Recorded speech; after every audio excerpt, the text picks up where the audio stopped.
letting a few more people in. Hi, Andy. Hey there. Hi, Mark. You know when Wendy's in the house. Woohoo! Yes. Okay. Let me bring people in and we'll share my screen in a second. As I do this, what's the good word today? Anybody got some good words? Hear about Depender's trip. I did not. It's not raining in Texas. Okay, well we'll take what we can get. That was a tough one for sure. 1 second. I'm gonna pull it up. Yeah, it touched a lot of people. It's Amazon Prime Day. Let's see how the sales are. It'll be very telling as to whether we're in a recession or not. Yes. All right, let me pull this up. Okay, I think I've got it now. Now we're ready to rock and roll. All right, let me zoom in. Share screen.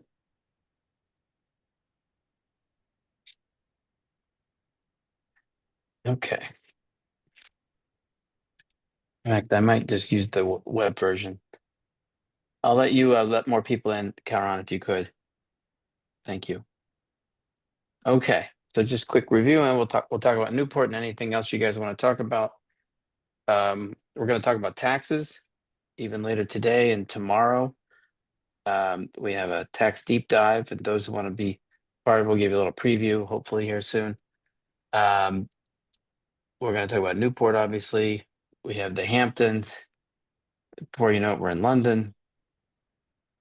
11 o'clock is productivity and president scorecard, two different things, obviously, but Stephen can handle that. And we're moving everything to AI. So that's sort of what's happening in the community. As far as Newport goes, I will use the cheat sheet here. Let me do this. Use this. We have more people coming, but it's a similar format. We do have an AI panel. Probably could use a few more people on it. We kick off with keynotes and what's happening in the world, the Zeitgeist panel. Then by regions and assets, couple new speakers there. And emerging industries, philanthropy, next gen. We'll have breakouts like we had last time. Some of us will be there that Saturday night, some that morning, because we do start with the allocator session. Our reception will start to bleed into a bunch of other receptions. Do we have anything on Saturday night? Informal 361 style. Are you heading there on Saturday? Currently not, but I'm being polled. And there are people who need rides either Saturday or Sunday morning. There's also a chance that we do this at a mansion with Let's 10. discuss as what we want, and we can go through this. I'm gonna mute Maher. We might do it at a mansion that can handle 200 people. Has a pool but a big anteroom. We've been scoping that out, but otherwise it's still 41 North. It's where we've done it two of the last 3 years, right on the wharf. If you haven't seen it, they still have a few rooms left. Rooms are a challenge. It's a good news and bad news thing. Rooms are the typical places are high. There are Airbnbs, there's Jamestown, and there's also the strategy of staying wherever you're flying into or New York until that Sunday, and then pay up or again go to the Airbnbs or Jamestown for that Sunday night. There are definitely, if you're going to Opal, there's Opal. If you're just going to be around, there are a lot of people around for that breakfast and lunchtime period. I'm probably heading back that afternoon. on Monday. But you know, that's a factor for a lot of people, is getting your room if you don't have it yet. And as I said, that would be the strategy that some are taking, staying in either Providence or staying in New York or staying just somewhere outside. There are definitely Airbnbs still available. We booked one that we booked last 3 years, but even that was more expensive than usual. So I want to answer questions, and talk about other things, but let me just pause there and take questions. What is the best way to get to Newport? I've never been there. Giovanni, I just saw you on camera. I'm gonna put you on. Your video You needs can to fly to change. Boston or fly to Providence. Or you can fly to, I guess, Hartford, Mark, as well. Or if you want to rent a car, JFK, rent a car. You know, 3.5 hours is pretty. I mean, I'm coming from Jersey, which you got an extra, whatever, 45 minutes. So, but you know, I'm in Ohio. We move things. We drive a lot, so that may not be your thing. One year I did fly into Providence and Ubered down. I think I shared an Uber, but I'm told the weather will be beautiful. It's been beautiful every year we've done it so far. One time we were going to take a boat. We were going to charter a boat from Boston, but it's longer and choppier than you think. Other questions?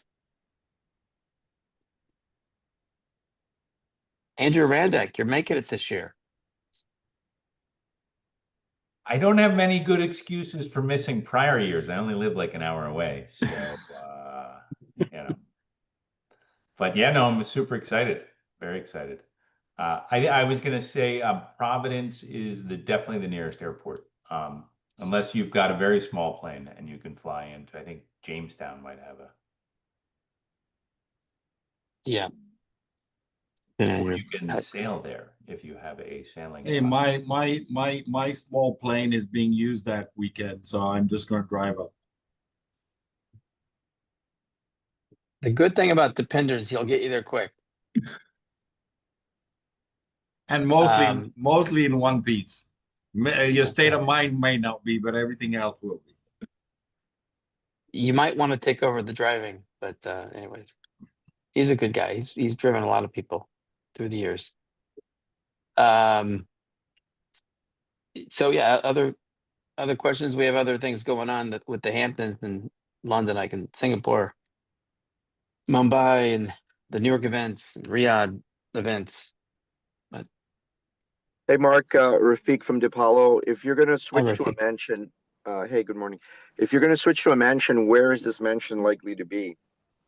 5 minutes drive from slightly north on the of Newport proper. Okay, great. So still Newport, not like another state. Hey, Mark, is there Right. any way of creating like a temporary channel for people to basically try and figure out how to get places? We do have a Newport WhatsApp group. We Okay, do. perfect. So we do. Yeah, give me a second. Let me pull back and Can pull it you up. link that into the channel? I'm trying to figure out if I can come. Yeah. You can definitely come, Keith. Thank you, Depender. Welcome. Thank you. All right. The official Depender welcome. All right, putting this in the chat. The Newport WhatsApp group.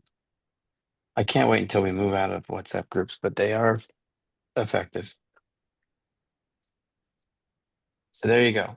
Does that work for everybody? It's Well- Newport Friends, right? True. Is that the one, Mark? Newport Friends? Yeah. Yeah, I think it's an old name. Okay, got it. That's the one. You would qualify, my friend. Thank you. And there's some of you, I definitely want to pull you onto a panel. And if I'm not pulling you, if you want to push into a panel, reach out.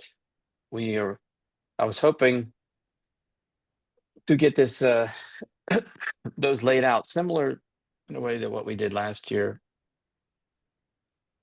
Yeah, we had a shorter version last year, like this, but we'll have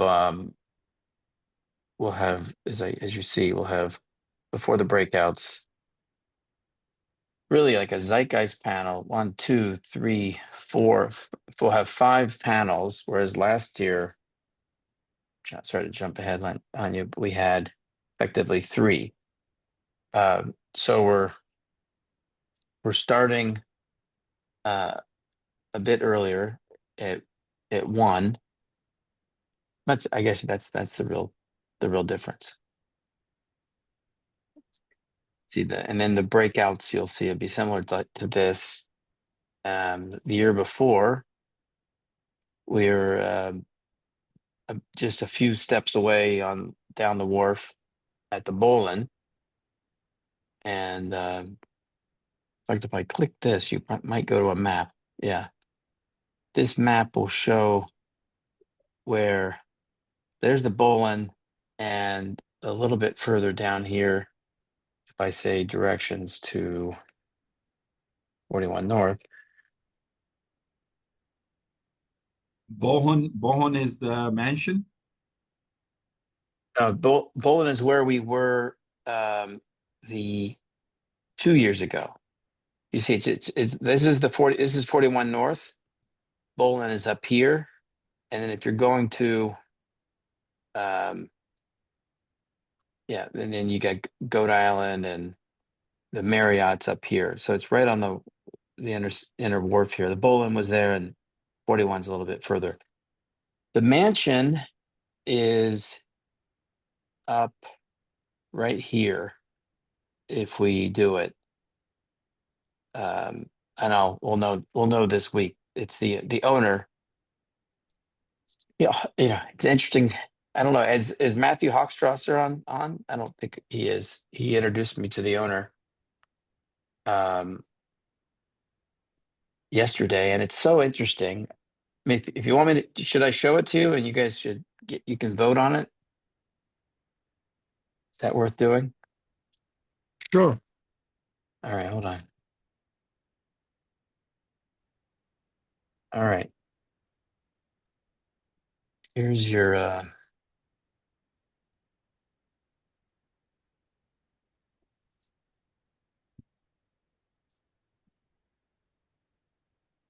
that's our place.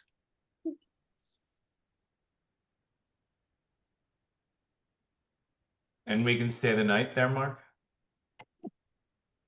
Maybe you can even The go to the week, you can sauna. stay the whole week. Mark, what's his name? I think I've been there. Yeah, it was where Opal Pollock. did their party last year. Yeah, Pollock. It could be. Yeah, I know the guy. I think that's where I recognize him from. We'll do breakouts in the pool. I told him that's what I got to do. I got to scope it out so that we can do a proper conference. I don't want to just do. They don't have I don't think they have a room big enough for that. But The massive. Well, one. they say they do, okay. but we'll see. This is what it looks like. Yeah, been there. All right. Very nice. So that's that. But I know I know the 41 North, it works, so it'd have to be compelling to do it. Plus all the other receptions are walk away. right? So it's just, unless it's super compelling, I'm going to stay where we are. But I was just letting you know the state of play. Yeah, we have a really interesting internet. So our region is finally coming in from Saudi. Some new people, Ryan, Oliver, Marina, Keith, Sergey from Flint Capital. Some other people, I think Aaron's, Jayen's a CIO of an insurance company.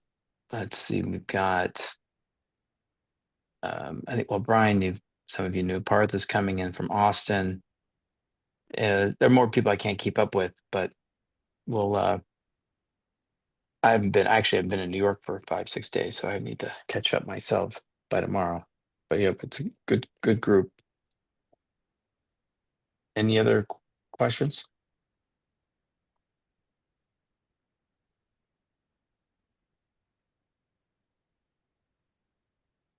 And Greg, I know you're going to talk about tax in a second, but we're thinking of how to, putting you on one of the first panels, either the opening panel or the assets panels, because now we have a new law, and Greg's going to lead a deep dive discussion tomorrow. You want to give some highlights real quick? About what we're gonna go over tomorrow and maybe on the panel. Yeah.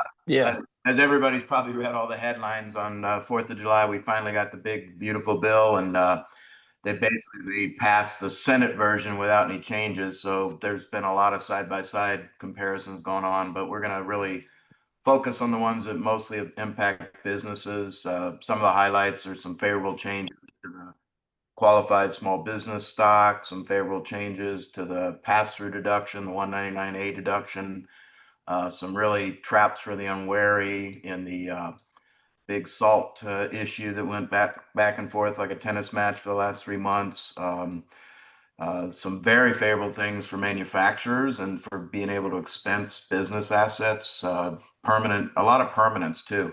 A lot of this stuff doesn't have a 6-year, 7-year window like the 2017 Act did. Greg, what happened with the services industry for the law firms, for example? Well, it depends on what you're talking about. For the they did allow the workaround for the SALT deduction for law firms, accounting firms, pass-through entities, and things like that. So it's actually kind of a disconnect there. There's a benefit for them if they do it at the entity level, but there's a huge detriment for anybody that's making over 500,000 a year. The SALT deduction goes away between 500,000 and 600,000. And if you look at the way the numbers work, you end up with about a 30% increase in your effective rate between 500 and 600,000. So there's going to be a lot of planning to try to keep people either below 500,000 or over 600,000. It's very bizarre how they work that out. But again, it's politics at its worst. So I think you're talking about the SALT deduction. There was nothing favorable, unfortunately, on the pass-through entity deduction for income tax, the 199A. They still somehow don't like us tax attorneys and CPAs because we still have to pay at the highest rate and don't get the 20% deduction like other business owners do. Makes no sense. But anyway, that we'll be diving that's what I was tomorrow. And so a lot of you know the bringing the band back together after the Trump election. We had a tax deep dive, and so many of those will be back because now we know what's been done, and we'll talk through it. I don't know, Joe Milam, are you there? Yeah, definitely. I'm sure he's on the small business investment side. Just curious what he thought. Any other questions, I guess, about Newport or other initiatives? Or anybody new? Hi, Mark White, by the way. Not new, but he's back in white. You want to reintroduce yourself, Mark?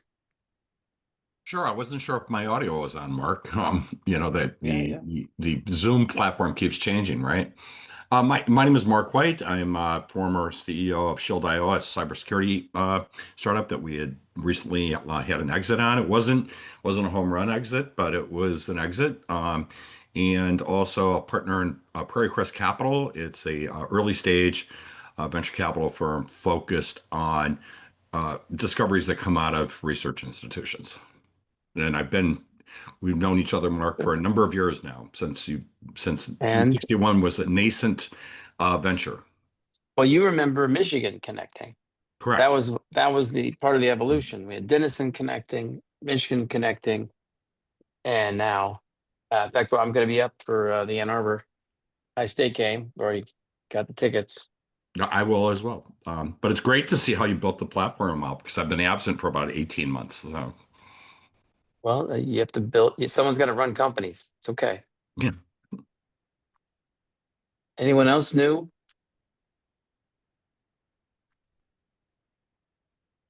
Looking around. I'm not sure who Nicholas is. We have like 5 Nicholases or Thomas. I think Brent, you introduced yourself, but you could reintroduce. Anyone else new or feels new? Hey, Mark and everybody. Yeah, it's Brent Weeks here in Seattle. I met some of you when you were up here and really enjoyed that. Just trying to stay connected and hoping maybe to get in on your London trip. We'll let you in. Okay. By the way, I was talking with Kristen Mayton. She's a family office out of London, spends a bit of time in Florida in the winters. Her son is in Seattle. And I told her I would introduce her to the Seattle. I feel like we should have but Walter, I know you got an event in October. Maybe there's a way to you guys do a breakfast when we do a lunch and do like a bi-coastal, bring people together. I'd be up for that. Yeah. Mark, maybe we need a Friends of Seattle channel. We could have, I mean, you don't want to be on the West Coast, you need your own channel? That's yeah. fine. So Mark, we are planning on, or I am planning on pulling together breakfasts for these meetings. And I'll just host them so that we can do them in person as well. The plan is from the Rainier Club? Yes, from the Rainier Club. So we'll do that on Tuesday mornings. I got to coordinate that with the club, of course. But sure, in October, if you want to introduce me to that young man, I'll be happy to introduce him or invite him to our event in October. That'd be great. Excellent. Anyone else new? Feeling new? You know, Wendy or Damaris, go for it. Hi.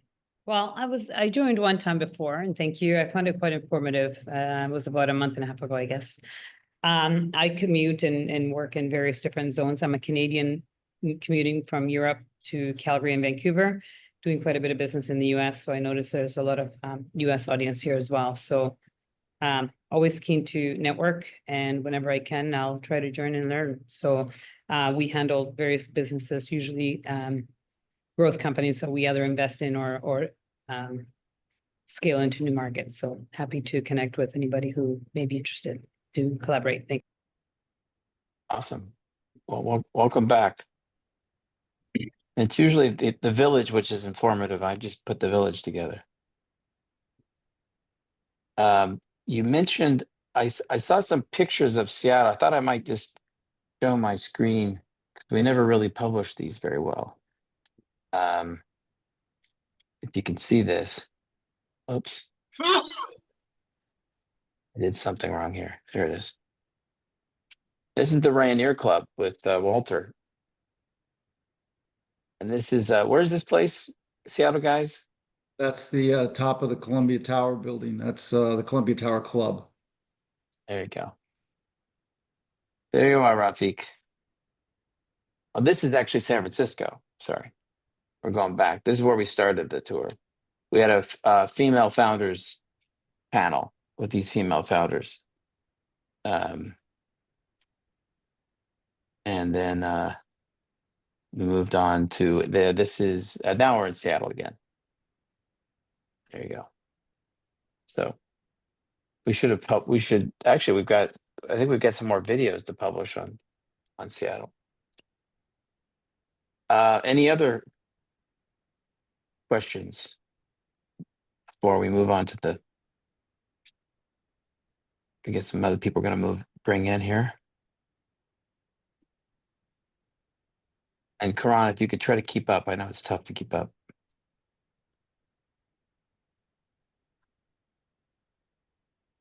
And any more questions or anyone new?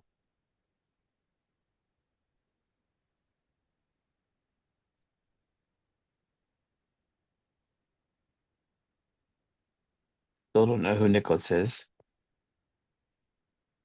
Or Thomas. It's good to add your last name, which is very easy to do. Indeed. Hi, Glenn. Hello. Wendy, you want to reintroduce yourself? Yep. Hi, Glenn Veronic, founder and managing partner of Perceptus Capital. We are a general partnership that partners with family offices to acquire multifamily properties in emerging markets around the U.S. Great to meet everyone. And Glenn, I met somebody who wants to meet you. Circle back on that. And Stephen Burke, remind me somebody I met this morning that wants to meet you. Okay. Duncan Riefler, how do you see the world today? I don't know. We're back to where we were in April. Before I don't think we're probably pretty fully priced, right? Surprised. Should have lower rates though. That's my view. Amen. Mine too. Anyone else before we get started? Not my view. Well, you get a soapbox in a way to talk about your view here in a second. Doesn't mean it's right. Just not my view. Well, anyone who wants to do what Stephen Burke does, 274 weeks in a row, and you get to have a soapbox. I visualize him on top of that padded chair that we used in Seattle. You can visualize him, but he didn't go on that padded chair, but I remember. But it all started in New York at SALT. We had 110. Listen, on a call. I'm going to send you some money today. Okay. Adam, Bye. I'm going to mute him. You mute. I'm trying to mute you, Adam. I'm muted. Did you? Okay, you can send some our way.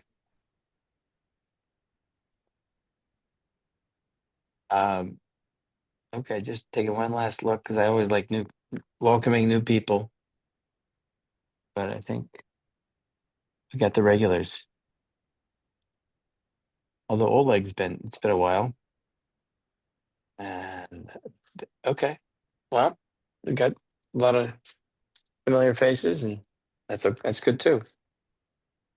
Well, Mr. Burke, you're going to talk about two topics today. Yeah. Way. I can find it. We're talking about,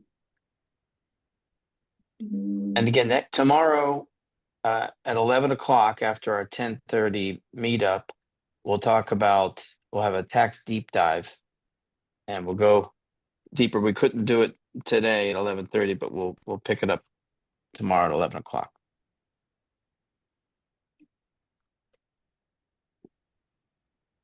Here comes Vicky, Jeff, and Anthony. One screen or two?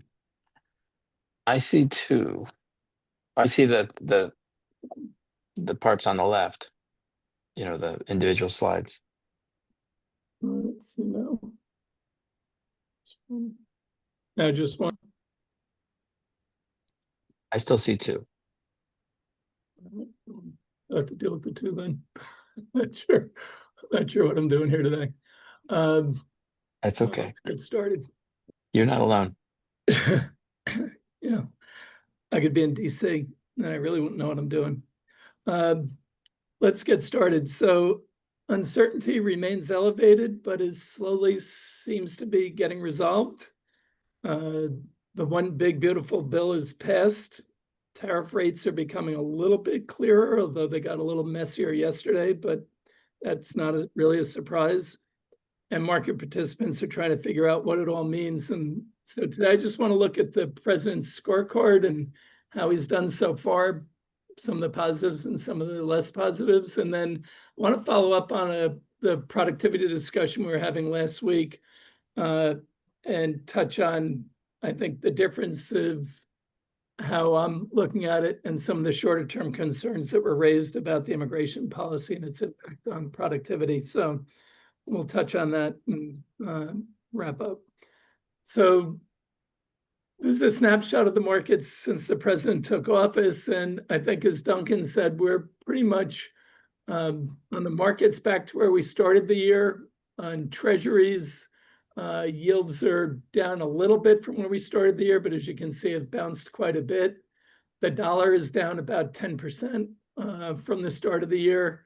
And much to the president's dismay, Fed funds rates have remained unchanged. And this is an area of hot debate, which we'll touch on in a little bit, where rates are, where they are going, and where people think they should be. But he's had quite a few wins lately, the president has. And if you go back to his agenda at the start of the year, number one on his list of things was securing the border. And in the Southwest, border crossings are down 93%. We are seeing problems, and this is one of the things we talked about last week with the farmers. Hotels and restaurants are really hurting by some of the immigration policies. Although I would say I did review some of the numbers, and I don't think our deportations are higher than they were in most of the last several years on the rolling one-year number for fiscal year.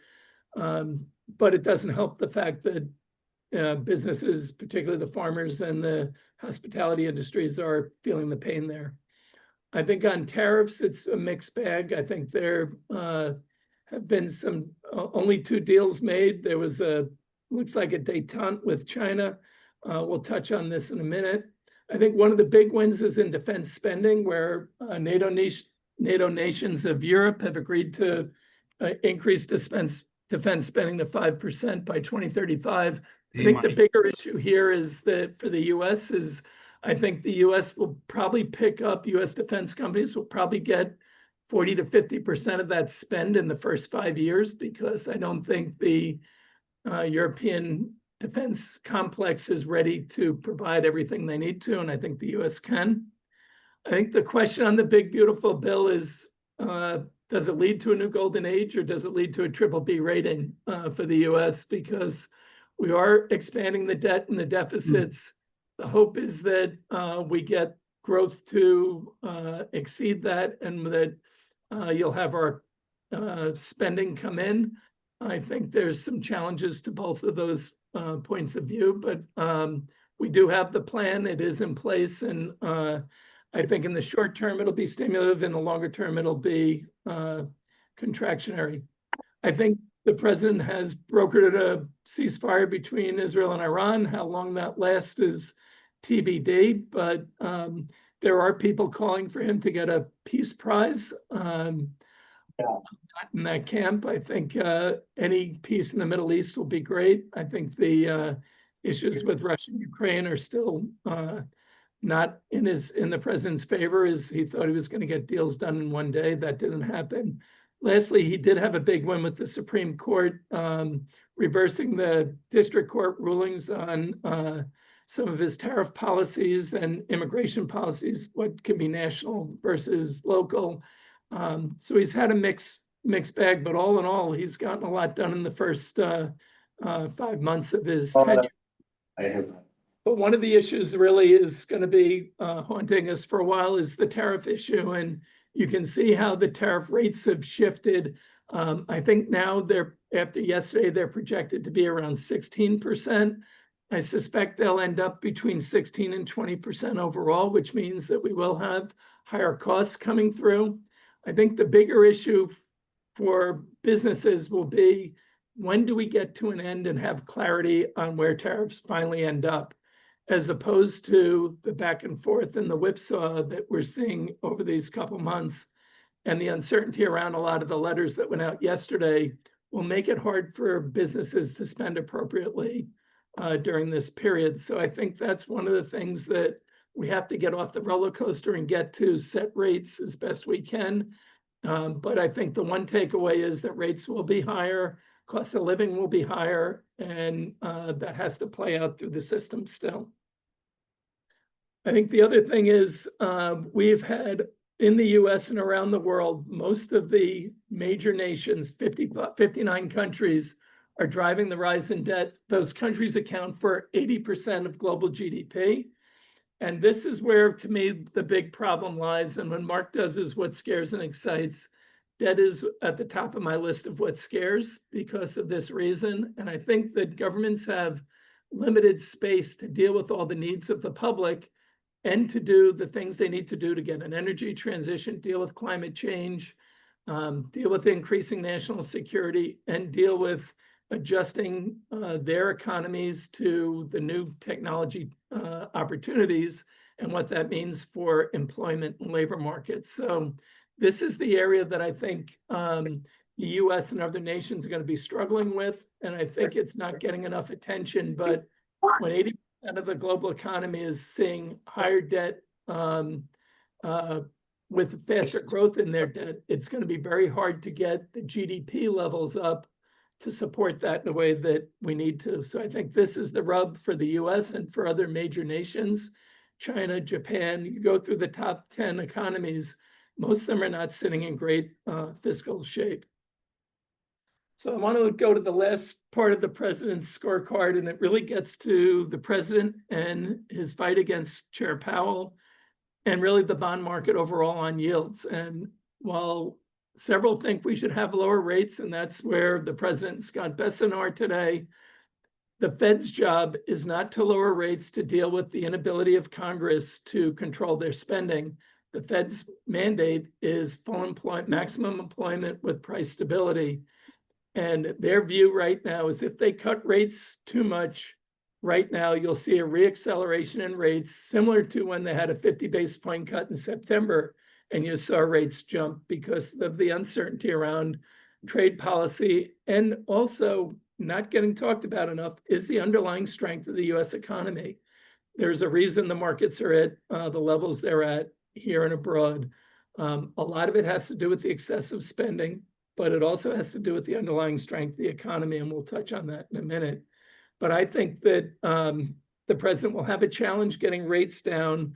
I have noticed a change in Chair Powell's comments lately, where it looks like the Fed is more open to 2 rate cuts this year. I think if they come, they'll be much more in the back half, September, maybe December, cuts at that time. I think the pressures to get Powell out of his seat will backfire on the president because I don't think the bond markets will take it well, and I don't think the Fed governors will take it.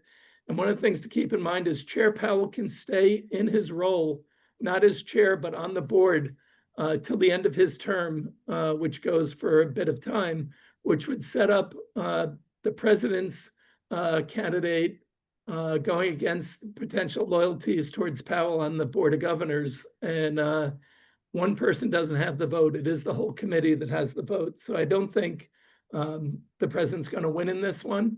You may see lower rates, but it won't be because the Fed's buckling. I think they're going to be fighting for their independence.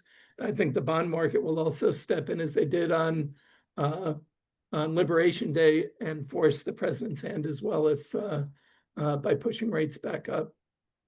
So switching gears to productivity, we talked about this last week, and I was asked a question by Samir and by Michael Daly, how can we have productivity growth when we have the immigration challenges, when farmers and other workers, other employers, hospitality industry are getting hit so hard?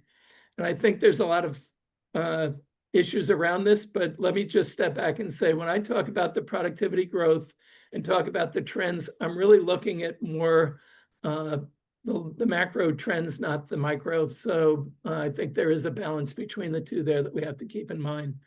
I would say, though, that in the US, productivity trends tend to go in cycles, and they tend to coincide with factors such as tech innovation, as we saw in 95 through 2005.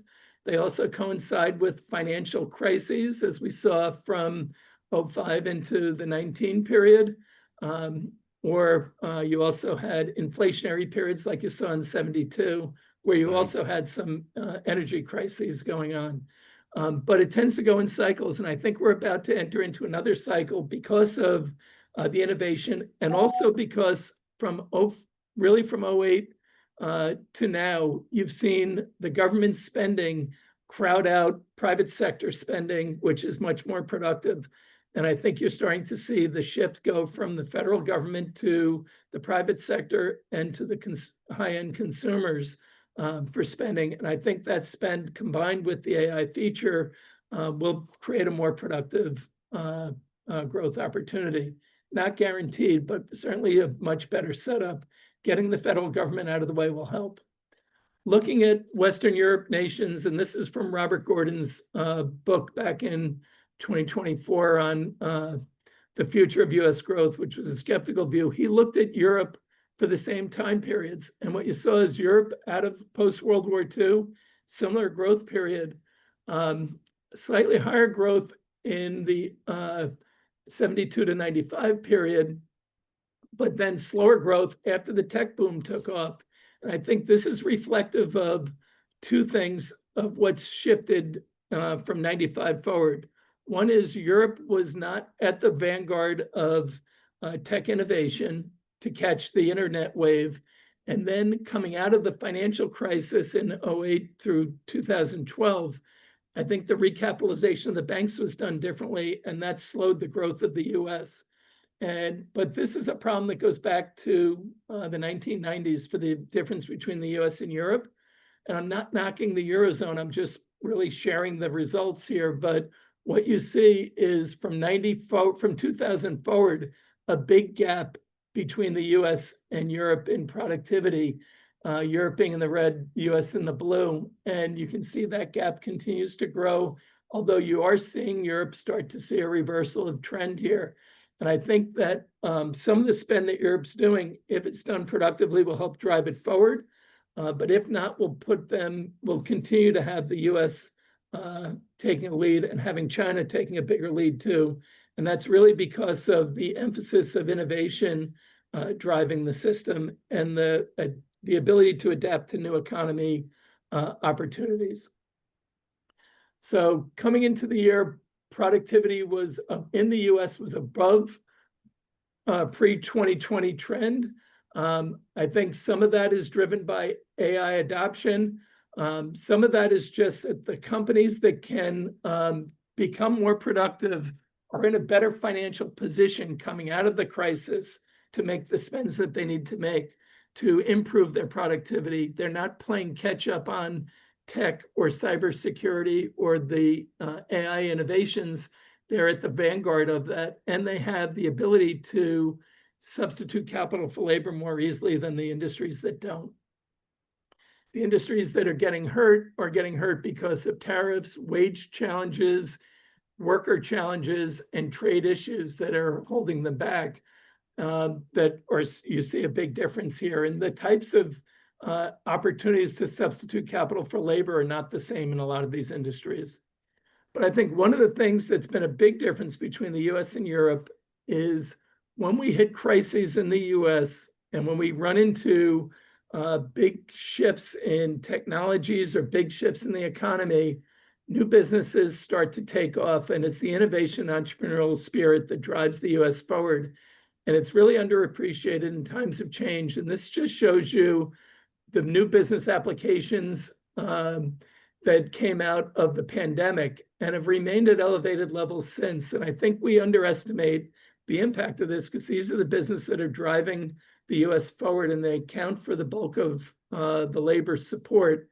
So as we have new innovations from AI, I think you'll see, similar to when we saw the iPhone come out and the whole developer network that came out of that. Remember, Apple was keeping 30% of the revenues from that area. It's grown to was it a $50 billion services industry for them, and they're only keeping 30% of the revenues. So the other 70% are going to people outside of Apple's ecosystem and driving it forward. And I think you'll see a similar thing coming out of AI. And you'll also see the government pulling back, federal government pulling back from their role in the economy. Will put more on the consumers, and I think that'll help drive us forward, more on the private sector, and that'll drive the economy forward better. I think the other thing that we can't discount is deregulation, both for here and in Europe. And I don't know if you saw, but there was a letter from some of the leading European unions. Presentation by Chancellor Merz that came out today, and it was scathing on the industrial policy of Germany, how it's cost Germany 100,000 industrial jobs last year with no replacements.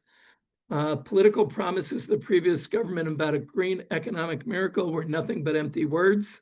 The reality is, never before have so many good jobs been at risk as they are today. And they go on to list reasons why what the government should do to get Germany back on track from its productivity. I think this is a big issue of government getting out of the way and getting the energy policies right, and government supporting entrepreneurialism, not only here in the US, but around the world, is going to be a big element. So just in closing, Mark, I think the president's policy wins will help lower uncertainty, but I don't think he likes to see uncertainty down, because he likes to have the ability to manipulate other people, and keeping uncertainty high helps him in that area. So I don't think we're going to get to an end of uncertainty during the administration. I think tariffs, geopolitics, and tax bills will be top of mind for investors over the longer term. I think these are issues that the effects of the bills, the effects of the changing terms of trade, and the effects of geopolitics are long-term issues that we're going to have to be wrestling with as investors for some time. I think the productivity growth will help offset some of the structural growth issues, but we need government to get out of the way and to not be as limiting on the growth opportunities as they've been. And we need more productive spend out of them, out of the government. And we need to not put too much burden in the US on the states, which I think is one of the challenges with how the administration is dealing with lowering their costs, is they're putting more on the states, which really can't afford it either. We have seen a broadening out of the market, but it hasn't been as broad as people had hoped. And I think you're going to see the earnings growth remain uneven. And I think the big, beautiful bill will have better benefits for larger companies than smaller. I think that will direct you for your investment opportunities as well. I think we're going to have to keep a close eye on yields and deficits. I think that's going to be the focus over the next quarter. I think people are going to be worried about where that goes. I do expect, even though the markets are flirting with new highs, that a pullback would be perfectly healthy and appropriate. If not, that we go through a period of consolidation. But my expectation will be for a 5% plus or minus pullback, and then we take off in the second half of the year.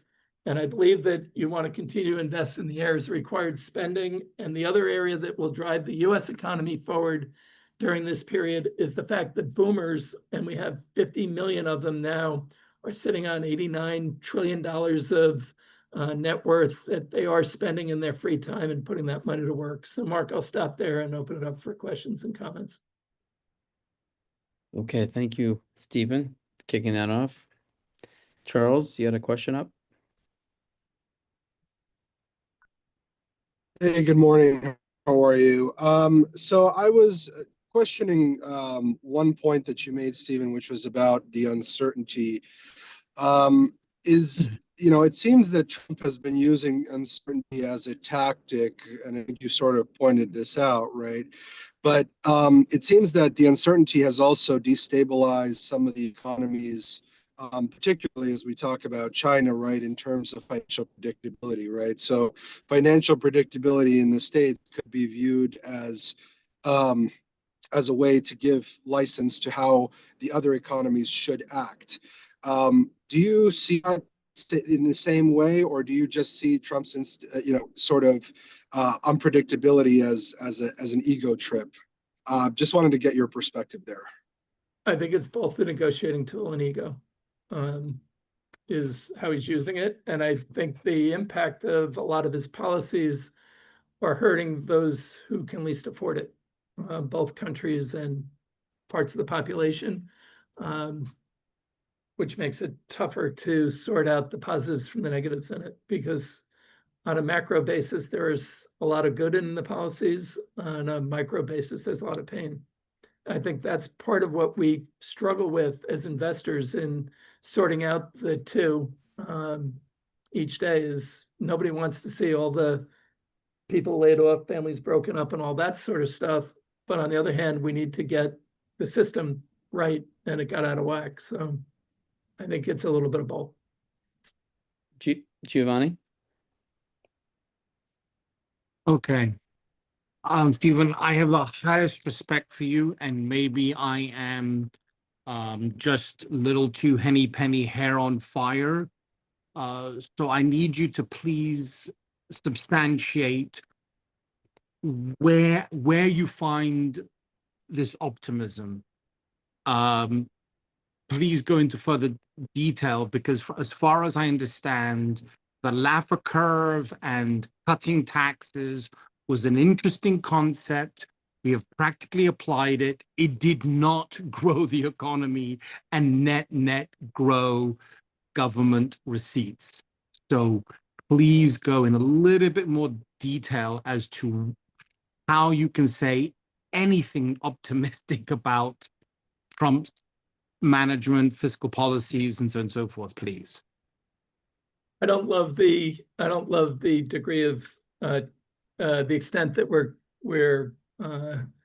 running up the deficit or cutting taxes. I think we went too far back in the last administration. I think the corporate tax rate should be around 25%, which is where the OECD was back when Trump went into office the first time.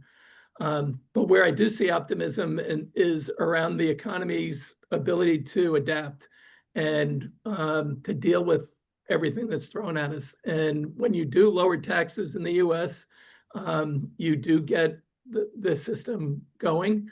I think the issue that isn't getting enough attention is deregulation, which will absolutely increase productivity.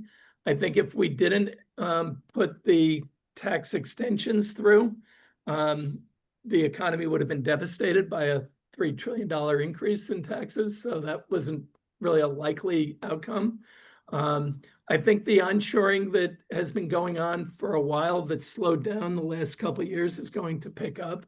And while I don't love the heavy-handedness of the approach of the administration, I do think a lot of the policies around trade were out of whack and the US was being taken advantage of. I think that Europe's spending, carrying their own weight in defense spending, is not a bad thing for Europe or for the US. I think it makes the world safer. So I don't think that some of those policies are the worst ones. I do think tax cuts do matter, even though I think it's setting us up for something longer term that's not good. I think in the shorter term, it does give us the ability to stimulate an economy that needs a little bit of stimulus right now. But I don't think the Fed needs to cut too much to stimulate it. I think they have to offset some of the problems that the administration's putting out. So I definitely think it's mixed, Giovanni, but I just look at the numbers and I see the emotions from people responding to the president, and then I look at how the economy is actually doing, look at our employment, look at earnings for corporations, and I see that continuing to be positive. So I can understand why people wouldn't share that view, but I think the business formation stuff continues for the US too, and I think that's how we move forward. Andrew Rendick? Yeah, I was going to support Stephen's optimism a little bit. Corporate profit operating margins, at least of large corporations, are like 17.7% right now in America, which is just a hair's breadth from all-time highs. Cash flows are really, really strong. 4% unemployment speaks for itself. You know, there's a lot of growth in America. It's just not everywhere. And to Stephen's point on adaptability, creativity might be one of the words. People underestimate American creativity. Last week, near where I live, there's a practically defunct shopping mall called the Crystal Mall in Waterford, Connecticut. It had in Macy's as an anchor store. It was 150,000 square feet. And it was purchased by who? Electric Boat, a submarine manufacturer. And you're like, what the hell is going on here? Well, what Electric Boat realized is they needed tons of pre-op, if you will, space in order to do component assembly for nuclear submarines. And they needed places for engineers and technicians to be. Why not put them in the old Macy's next to the food court where they can get a good meal? And they're only 5 miles from the submarine facility. So they didn't have to build anything new. They didn't have to do anything. They just took over an old Macy's and immediately got 150,000 square feet of industrial space. So that's the kind of thing that's going on in America, and we see it all the time, and that makes me optimistic. Politics aside, ignore politics. Energy prices down where they are too is also a big shot in the arm for the economy to oil at these levels. Adam has a question, but I have a question. Hank Rogers, where are you? Are you back in Europe? I'm in New York. Okay, I just noticed that beer. That's why I thought you might have been in Europe. You weren't the only one who noticed, Mark. Sorry about that. I was wondering the same thing, Mark. All right, carry on, Adam. Really, he needed a drink for this presentation. I was walking in New York. It's so hot out there. I think he's on European. He's on European time still. That's what it is. Andrew, do you have a article on that submarine thing? That's Yeah. I'll circulate it right now. Yeah, please. It's fascinating. Adam, you have a question, Adam? That's it. All right. Anyone else? That's good. Usually you're wordy. It's all good. No, I'm Actually, no, I'm joking. We do have when's our LATAM event in Miami, Adam? We're working on September 11th and 12th. Okay, get ready. Walter. Yeah, thanks, Stephen. Thanks for your observations. You know, over here in the Pacific Northwest, we're a little bit more creative. Instead of having submarines, we do pickleball courts. So they took a mall over here and converted it into a big pickleball court. But Stephen, I have an observation and then a question, completely unrelated. The observation is all that productivity that you see in the US and in Europe. I couldn't agree more that it has a lot to do with the bureaucracy in Europe, the regulations. We see the same thing in Latin America. So you don't get that productivity boost because you've got a lot of government holding things down. My question, Stephen, is this last week, there was a conference, a BRICS conference in Rio de Janeiro. And I've always kind of poo-pooed the BRICS, never thought that there was real substance behind them.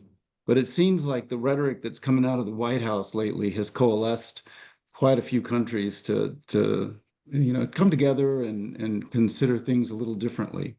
Any observations around that, Stephen? Yeah, the American exceptionalism is ours to lose. And we're giving it a running start right now to try and lose it. I think it's a question of how far we go, whether we lose it or not. And that will push, that it goes right to the dollar issue, which I think is really the heart of the question, is can we de-dollarize? And I think it would take a long time to do it. I don't think de-dollarization would come through the BRICS though, because who do you trust among each other in the BRIC leadership? I think it gets very difficult to have any one of those nations be the one that you would count on for taking the lead. I do think the biggest challenge that we're creating for ourselves is we're getting away from the rule of law a bit here. And if you can't count on the US, who can you count on? So I think that is an issue that gets to I think the broader question you were asking, but I think it's very difficult to easily replace the dollar. I think it'd be very difficult to easily replace the US. But we have to be careful not to throw it away. Stephen, Mark, can I follow up on that? Yeah, The go ahead. rule of law Well, no. is the key issue here. The Yeah. rule of law. We lose the rule of law. Well, Adam, I completely agree with you, and I have a question that I've been studying the last couple of days. Sorry, I don't have a video today. But Stephen, what are your thoughts about the long-term implications for the US dollar and frankly market stability if for instance, tokenized exposure to private equity continues to expand in a deregulated environment? What we're seeing with Republic is outrageous. And we're having major discussions with this on the policy committee at the CFPA. I just wonder if you have any thoughts. I think it's what I think will happen is I think this too shall pass, and the U.S. will be bruised but not broken in its relations, and we'll get it back with future administrations is what I really think will happen. I think that it's very hard to move off the dollar to any autocratic nations. So what replaces the dollar is hard to see. I think the move to stable coins may actually, there's going to be a race for that. And then what's backing the stable coin? Is it treasuries, in which case you could actually see a reversal of the concerns about treasuries and not a shortage of buyers, but an exceptional amount of buyers. So there's a lot of ways things could go here. I just think the US will get through this and will be bruised, but not broken on it. Well, as an advocate, I don't disagree with you, but I think it's kind of the argument about the meta versus the micro here. And, there's going to be a lot of retail investors compromised with this, rush to profit with these tokenized securities. I'm terribly concerned that while sure our GDP may go up, quality of life for the majority of Americans certainly is not going to if this opaque marketplace continues to proliferate. Let's who is Zoom user? If you don't give me your name, I have to remove you. Well, this is Wanda. I'm holding my hand up. Can you see me? I can, but I'll rename you. We love you, Wanda, but you're coming in as. I'm coming from a different device. My Okay. apologies. I've just renamed you. Okay. Okay. Thank you. Stephen, thank you for your optimism, and you are very grounded. That concept between short-term pain and long-term benefits is somewhat reassuring. Here's my question. I'm on the East Coast, New York area, and we are experiencing the climate change that doesn't exist in certain policies. The climate change adaptation requires the long-term investments, long-term view. And my question is, do we have enough incentives in the system for that creativity, entrepreneurial spirit to go towards the climate adaptation solutions?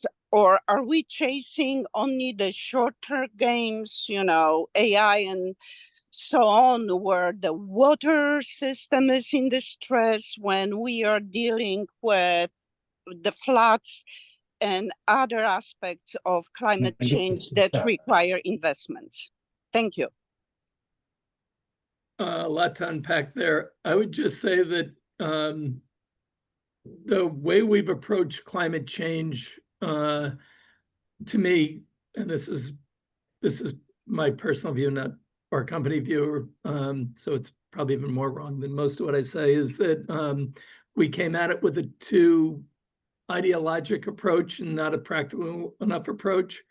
I think that what you're seeing in the letter from the union leaders in Germany to Chancellor Merz was that they had a dream that they didn't back. It wasn't grounded in a appropriate transition. It was a goal, and a wish, not a plan. And I think that's really the problem we have on these climate transition issues. We made one side good and the other side bad instead of having them work together to get to the right climate outcome. I think we have to get to change the dialogue on big problems like that and not be one side against the other, but sides working towards a common goal the best way we can do it with limited resources. And I think that's the mistake we continue to make and why we continue to waste a lot of money on these projects that don't come back to give us the return, and then we switch again to something else, or a new party comes in and then we come up with a new agenda, and we're very wasteful on our spend. So I think we just have to get more thoughtful about the spend and more productive in how we do it. So let's go to Michael and then Bill Adams, since you've already spoken. So I'm going to disagree with you, Stephen. Right I think Actually, a lot. Actually, you know what? I reviewed your comments. You've made that statement to like 3 of the last 4 sessions. But go ahead. What can I say? He's going off in the wrong direction. Fine. But I'm never in doubt. You know, I think many of us are old enough to remember back in the 60s and 70s, the smog, the polluted rivers, all that stuff. So I'm a little more skeptical about the benefits of deregulation. Speaking to what Wanda said or asked, it's interesting that CCS, carbon capture and sequestration, was kept in that big, beautiful bill when other things were chopped. Because it's monetized. Pardon? It's because it's monetized, Michael. You know, hey, it's all about the Benjamins. Yeah. And who's getting them. So I'm just not as optimistic as you are, Stephen. And I think we need to distinguish between how we do personally and individually versus how we do as a society. So I look at the big, beautiful bill, and there's things in there that benefit me. And I go, great, but I really didn't need that extra money anyways. I'm doing fine. So I'm just a little more skeptical. And I also look at the tax benefits, we don't have to pay. We get the point. I got a lot of other people. Okay. But I hear you. I hear you. It's all these bills are just ombudsman BS in some ways to get things done. But this is a particularly big, beautiful ombudsman. But Stephen, you want to talk? I would just say, Michael, it's the pessimism that I'm hearing on this call that makes me so optimistic. It does. Every time I hear this stuff of all the negativity, it just makes me think that it's out. Where we get in trouble is when we have the unknown stuff, not the known stuff. Climb a wall of worry, Stephen, right? I'm optimistic for me, not so much for many other folks. Michael, I share that. I think I said it's going to be uneven and there'll be winners and losers, but overall, the U.S. will continue to grow at a very healthy rate. I think that's the way to look at it, but it's going to be there's going to be pain felt by way too many. And the food banks and all that, I think that is a disgusting part of what's in the bill. I would be upping the spending on those things, not cutting them. But that's the people we put in Washington came up with. So we got Bill, Samir, Anthony. So yeah, thanks, Mark. Hey, as always, I've got a couple of slides if you'd like that show some historical data during Trump's first term. Because you are who you are. Go for it. All right, here we go. Let me get the right screen here. Okay.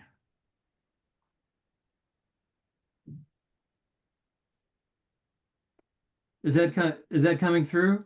There you go. Past prologue. So I made these up like quite a while ago, just to get some context from Trump's first term. So you can argue that the environment currently is a whole lot different than it was back in 2016. But I think a lot of the arguments that are being put forward are that it's policy. People are apprehensive about his policies. Well, we can see sort of what happened during the first term with policies that perhaps are not that dissimilar from what we're seeing now. So during the first term, when Trump was around, GDP was about averaging around 2%, which is pretty darn good. Let's see, here we go. There we go. Industrial production pre-COVID. So COVID obviously put a big dent in things, but overall was generally on an uptrend, increasing between 2% and 3%, depending upon your initial markers. And then even post-COVID, productivity, or I'm sorry, industrial production was on the rise significantly, following COVID. Unemployment also, during his term was steadily dropping again until COVID, but then was leveling out, post. But nonetheless, we've got a trend of decreasing unemployment. As far as inflation, once again, that we're in a really different environment now than we were then, but it was kind of on its way down towards the end. You can kind of see, if I drew in a line there. And then on terms of yields, same kind of thing. Different environment, but in general, overall, you had yields rising in the first half of his tenure and then decreasing since then. And then final slide, what did the S&P do, between 16 and the end of his term? Cumulative rise of 93%, even with the COVID drop in the middle. Also, you've got the 2018 hiccup that was in there as well. So I think, you got to get, with Trump, you got to get past the rhetoric. You absolutely have to get past the rhetoric and understand that he's playing some very complex games that people don't give him credit for because they think that he's just a simpleton. But there's a lot that's going on underneath, and I think you have to see through that. And first term things worked out pretty well. I'm pretty optimistic about things as well. So I will hand it back. We keep swinging back and forth. Samir, where are you? Not Kim. Yeah, so I guess my concern has to do with Bill, totally agree, right? So what I see is we have a bifurcated society, right? So the folks who have money will do exceptionally well, right? Through this bill. The folks who don't, they won't, right? And when you look at the French Revolution, for instance, right? Why did that happen? It's because we had similar kind of circumstances. The question is, will it happen again, right? That now you have ICE, for instance, that had their budget tripled. They've already said, with say, if Mamdani gets elected as mayor in New York, they're going to go in there, big time, just like they have in Los Angeles. That creates a lot of instability, right? In large productive centers. The question there is, I guess, even though I'm sure equity markets will do fabulously, a lot of asset classes will do enormously well.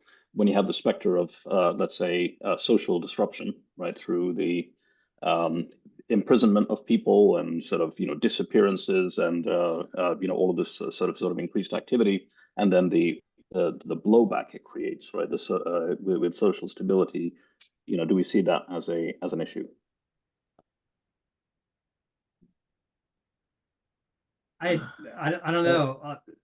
The New York election was pretty darn interesting, but that was just the Democratic side, and so we'll have to see. There's a very interesting sort of satirical article in the Wall Street Journal this morning, sort of taking a lot of his policies out to an extreme, but it's interesting reading just for the perspective. At the end of the day, in a democracy, people will get the government that they want. Billy's got some good music on. Keep going. So it will be very interesting to see how that plays out. I think, I don't know, I would agree with Stephen, the amount of pessimism and doomsday prognostications probably are a good good sign that it may not actually be so bad. I want to bring up something. Someone just made a comment to me that again, this is not me. This is why I don't believe I'm subconsciously doing this. When people are negative, if I'm cutting you off, I'm cutting you off because I think we need to keep it moving. But if I'm subconsciously doing it, I didn't cut you off, Bill. You were the positive and you had all those slides because you were pretty quick at moving the slides. So I want everyone to know this is not my, I try to be intentional. I don't want to be consciously or unconsciously cutting people off. I just want to keep it moving, but we can have that discussion. But I'm just being transparent for everybody. It's a great marketplace of ideas, Mark, and I try to be John Locke well. about it, but I don't want to let people rift because then I lose people. Trying to keep us all together so we keep the marketplace together. And I love not violently agreeing. So I really do like negative. I actually agree with you, Stephen. I think that's that negative. The pessimism makes you optimistic. I think that's perfect. Mark, can I ask a question here just for Bill? But you see to that point, Charles, you had your hand up, which is great, but Anthony is new. So I wanted to give him a chance today. Is that me, Mark? That's you, Anthony. Yep. I'm new from Mars. No. No, we're going to helium mine from Mars. That was your other point. From the moon, correct? Yeah, moon. Sorry. Yes. We are. The question is, the one thing I didn't hear any comments, the debt. How do we service the debt? What's that quagmire? How does that get addressed through everything that's been said so far? Thank you. Well, you did hear it. I think Giovanni stated it quite well in his question, which is, the Laffer curve and supply side hasn't worked in the past, will it work this time is really the question.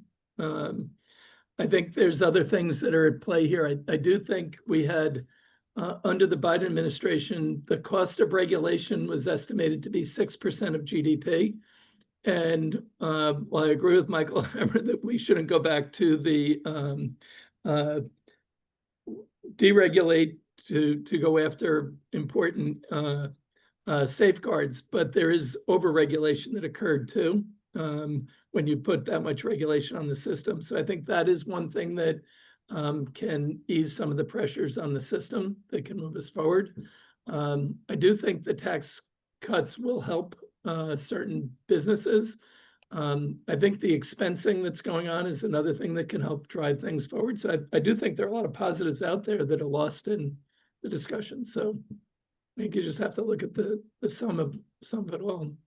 And that's where we see the opportunities. So I don't know, Anthony, I think there's enough out there that's going to drive us forward in a positive way that we can keep moving off of the things that are out there. Tax cuts, deregulation, reshoring, all drive the economy forward.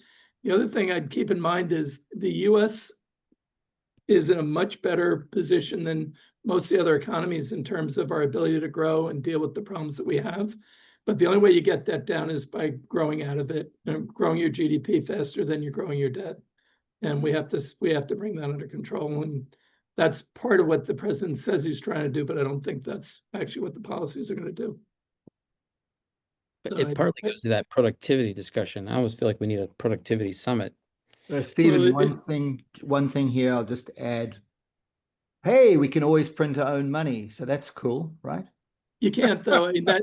I think that argument can be out there, but I think the same argument that you guys make for the crypto and the stable coins is why that argument won't hold.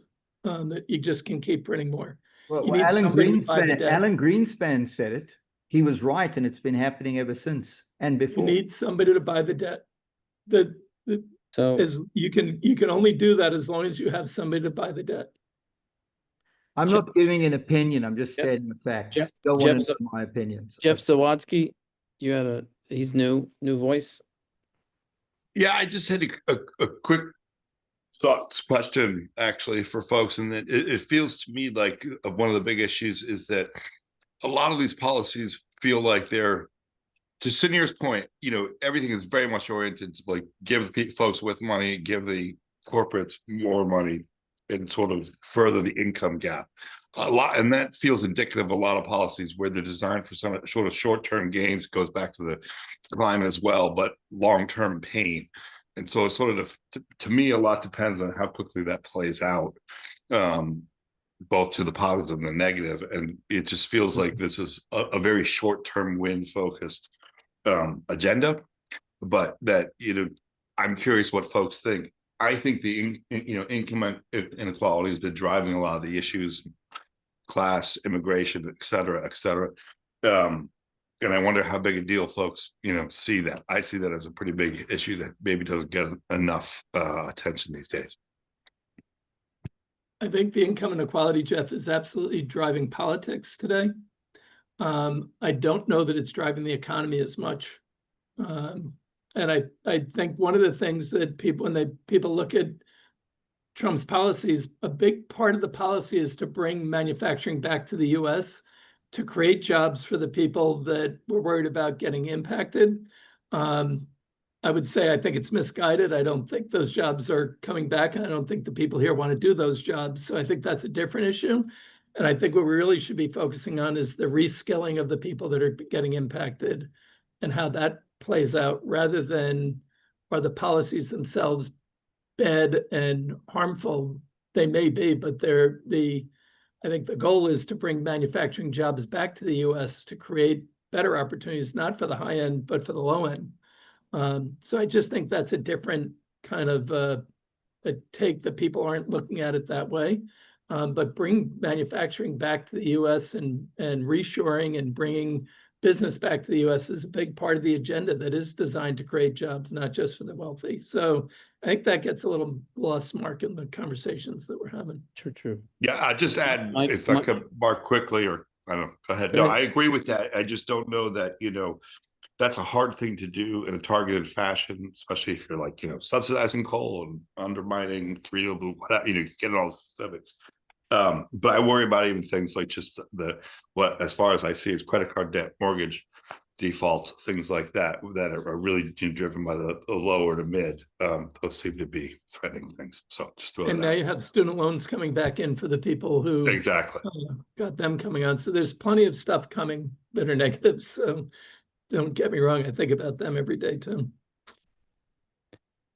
So Michael, Hammer, back to you. Okay, Stephen, you were talking about regulation. Our discussions about regulation are somewhat misguided. Both the Democrats and Republicans engage in regulation. And what they do is they get into details about how things should be done rather than regulating the outcomes. And that stifles creativity and innovation, because if you say, here's the outcome you have to achieve, go ahead and figure out how to do it. We can suggest some ways, but go ahead and figure out how to do it. And if you have a better way and achieve the outcome, great, but that's not what happens. So the way that we talk about regulation is part of the problem. I agree. It doesn't mean though that what was put on is the right regulations to begin with, though. That's a different discussion. Right, but you can deregulate and do it well by taking bad regulations and making them good ones, or you can deregulate by taking good ones and making them bad. I think the assumption is that any deregulation would make good stuff bad, as opposed to take bad stuff and make it better. And that may be because of government's history, but I think the idea of that is really one we should be thinking about a little differently. All deregulation isn't bad. So Alan is sort of new voice. Alan Alden. Yeah, just one quick thing that I think hasn't been mentioned, talked about. We've talked about the kind of bifurcation of the haves and have-nots. I think one thing that you're going to see that you're already seeing is energy. And energy is quickly becoming the biggest tax on the middle and lower income classes. And if you take out those subsidies with the big, beautiful bill, you know, those subsidies, there were more than $8.5 billion that went in the first year of with Biden's, with Biden's bill that went towards the energy subsidies, and they were expecting $2.5 billion. So that was more than 3x, but almost 3x. But what I'm saying is, next 5 to 10 years, that you've seen energy prices increase by more than 50% in 5 years in California, 70% in the UK. Globally, we're seeing these prices increase, and the wealthy can get off the grid with solar and other batteries and other components, but the lower and middle income are really stuck. And I think it's going to be very interesting to watch that as data centers and everything else build up. It's the lower and middle income that are stuck on the grid that are going to be left with the bill. It'll be interesting to see how this plays out, and just would like to hear people's comments. Thanks. I think we have to think about how we tax alternatives differently than we have to date, such as electric vehicles don't pay into the highway trust fund. Right? They use the roads, but don't pay anything for the roads that comes out of your gas tax. So they should have put a tax that would be equivalent to, we drive about 18,000 miles. What's the cost of that in gas? That should be the registration tax that goes on an EV, and you would have covered some of the costs for that. There are a lot of things they could do better that they don't think about the right way. So I agree with you, Alan, but I think they really have to figure out what the goal is, and how it plays in practically to improving the energy outcome, as opposed to, we want this kind of energy just because they want it. We've got 3 new voices here.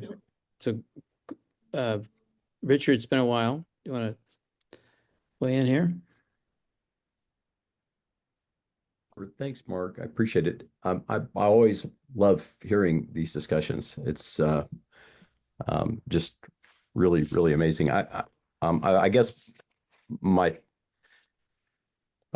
comment, I guess, is I think things are changing much more dramatically than ever before, and so very much like Moore's law, we're seeing the same thing caused by AI. And while tools we think are neutral, tools are actually typically positive, but we can use them for negative things. So a lot of the things that are going on, if they're used in the right way, can leverage the efforts that we are making, whether that's to stabilize currency, to stabilize climate, to stabilize anything.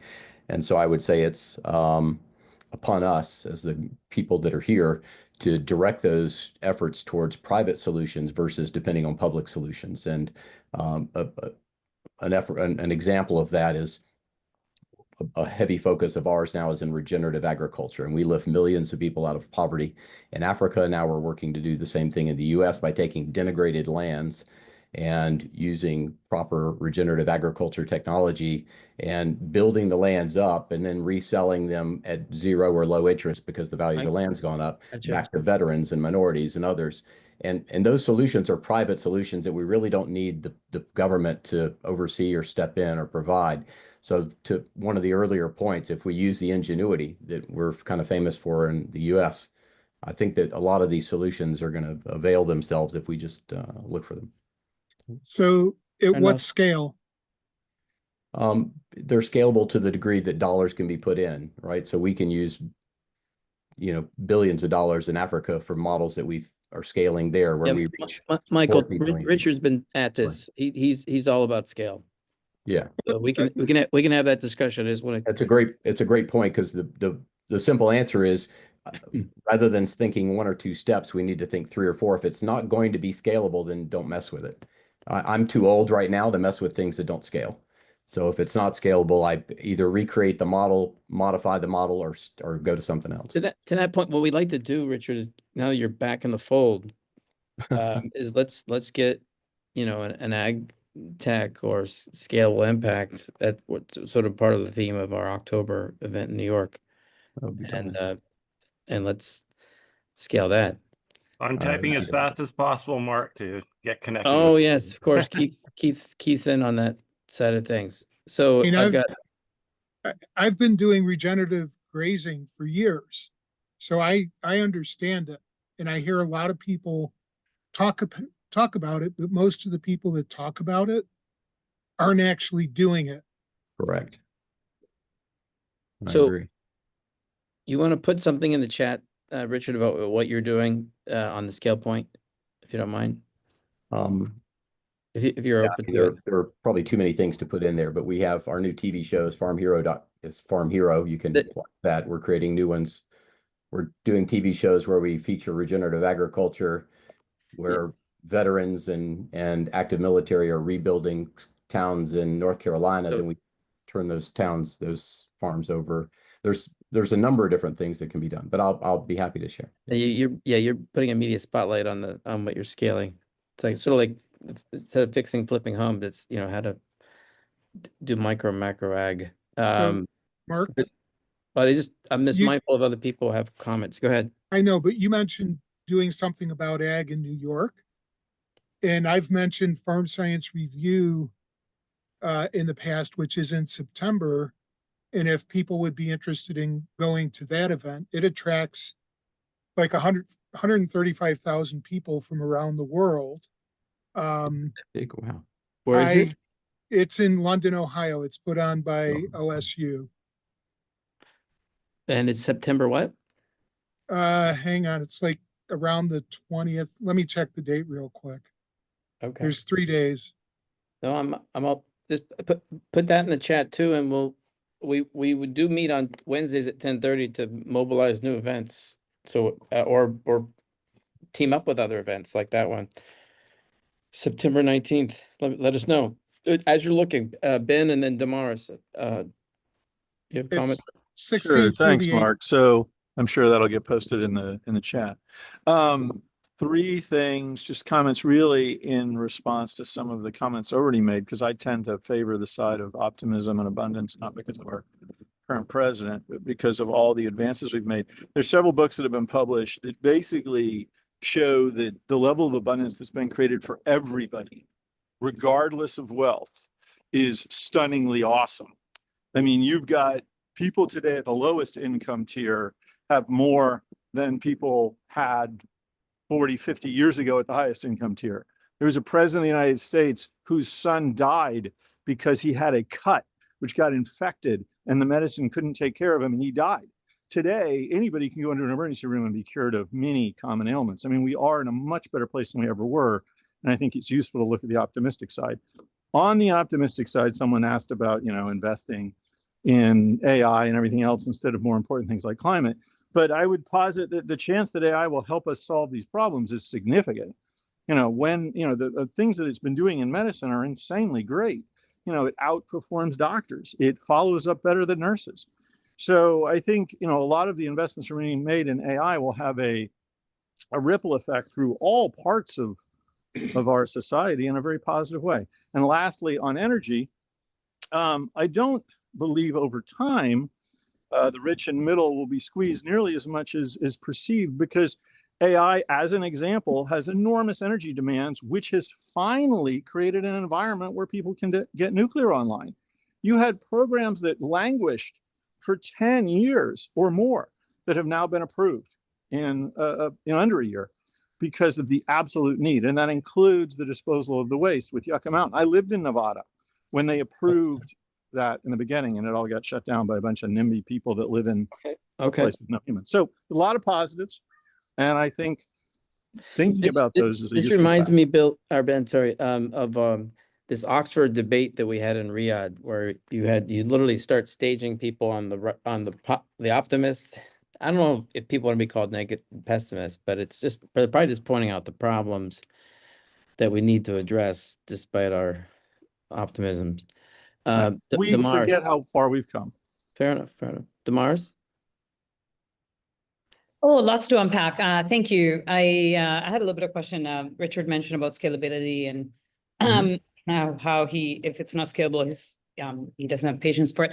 I agree with that statement. However, define scalability. Everything starts small and becomes something scalable. And for that, we need to invest both time and money into an energy and effort into making some of these technologies scalable. So as far as energy is concerned, I actually rotate between Vancouver, Calgary, and Portugal. And Portugal, Spain, and parts of France were completely in a blackout. So this is not a matter of if, but when. All of us will face this, especially all of us that work in computers, and none of us are willing to let that go. It takes a massive amount of computing power.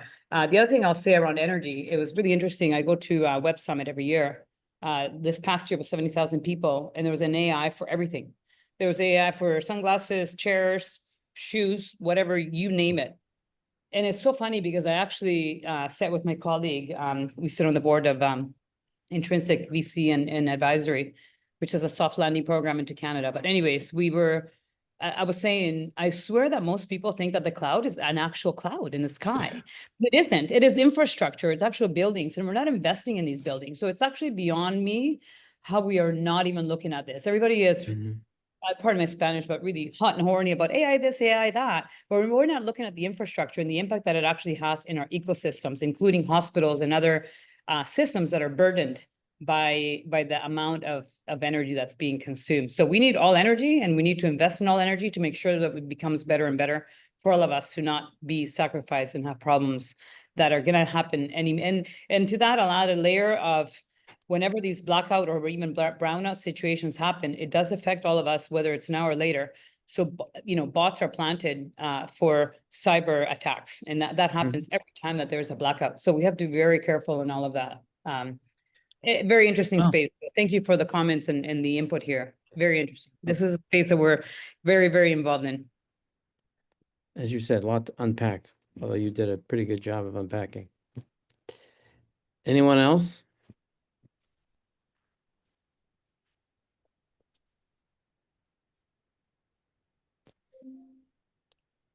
Andrew's back. Yeah, one last comment on regulation. I meant to mention something before. I've been the victim of overregulation. 5 years ago, I bought a house, changed all the appliances, the HVAC, everything. Every single appliance and heating system component that I purchased broke, and every single technician that I talked to said the same thing to me, that the regulations under the Obama years forced manufacturers to increase the efficiency of their products to such an extent that they were using highly customized and highly engineered products that broke down under real life circumstances. There are many articles you can read about this. There's had to been a huge appliance rebuild across America. The Wall Street Journal's covered this among other publications. And all of that was because government at the time was forcing much higher energy usage standards and pushed the envelope too much. I have 2 guys in my house right now replacing a 3-year-old compressor that failed because it's so darn efficient. So, thank you.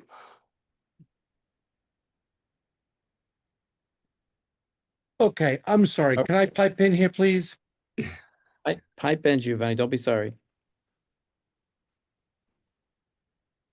Formula One race teams achieve huge power efficiency.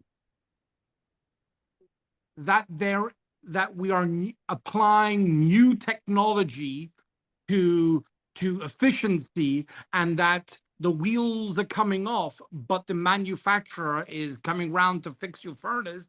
I'm sorry, but that's what makes advanced society so great. We evolve. We don't stick with past efficiency standards. Cars in the 1950s and the 60s were land yachts.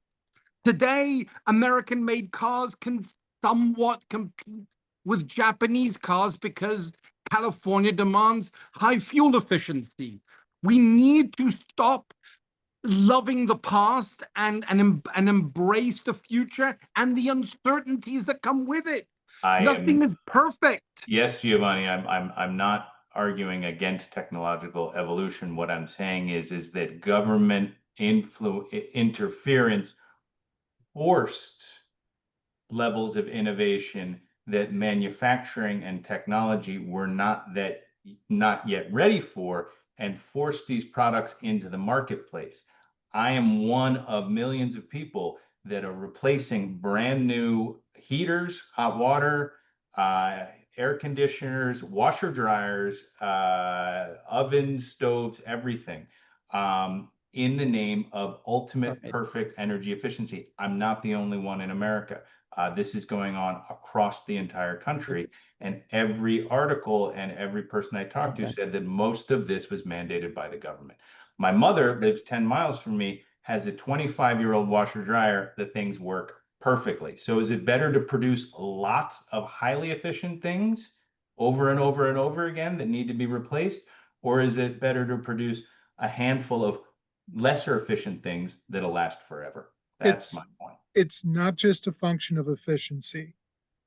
It's a function of all the bells and whistles, the Wi-Fi refrigerator, etc. The hood latch for my Suburban, I just had it in the shop. I brought it in for an oil change. The spring on the hood latch broke. The cost to replace the hood latch, $800. Why? Because you don't replace the latch, the spring, you have to replace the whole latch assembly because it has a hood open sensor. $800 to replace a latch. It's not just about the efficiency, it's that manufacturers, companies are driving for cheaper units that they can produce. They use cheaper materials. Look at how heavy your mom's washer and dryer is built versus the washer and dryer that you bought. I feel like this discussion between Andrew and Giovanni Michaels is a micro conversation. I don't know if is everybody want to continue on this? Well, I think Damaris's point earlier is connected to all of this, actually. So, but maybe this is a deep dive. Well, she made 7 points. So no, but the one about electricity and underinvestment in infrastructure. The other thing what do we want to do as a group here? How do we deal with these points? Like, how does it affect the way we invest or help our philanthropies? Or as a group want to shed light on scalability of ag tech? That's something we can explore. It's a vector. It's a summit. It's a panel breakout. How do we deal with this issue? I guess that's why I'm puzzled. If I may chime in really quickly, I just think that energy is everything for everything that we do. We wouldn't even be here on this call if it wasn't for energy. So it is really something very critical to everything that we do. Now, we need to be responsible and think about what we can do at the personal level, but also be able to, as businesses and investors, push and press for both regulation and policy to drive and also support both technologies that are up and coming, because we do have the solutions to innovate and get it done. And nothing is scalable immediately. We have to work on scalability, and that is a part that we all can play in. So that's my 2 cents.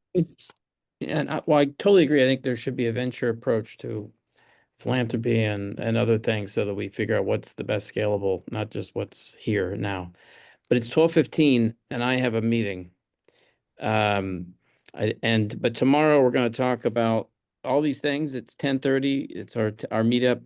We don't have it on a calendar, but we're all here at 10:30. And at 11 we talk about tax. We're going to figure out what exactly is happening with the tax bill. Actually, it's law. So what are the implications so that we can all plan accordingly? So thank you for the John Lockean marketplace of ideas discussion. I like positives and negatives, and hopefully whoever I offended about cutting somebody off, it's really in the spirit of having everybody have a voice, because that's the circle. That's the 360 of a discussion. So thank you, everybody. Thanks, Mark. Thank you. Thanks, Have a Stephen. good day. Thanks, Mark. You too. Thanks, Mark. Thanks, Stephen.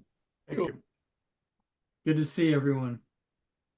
Same. Thank you. Goodbye. Thanks for the slides. Thanks for the inputs.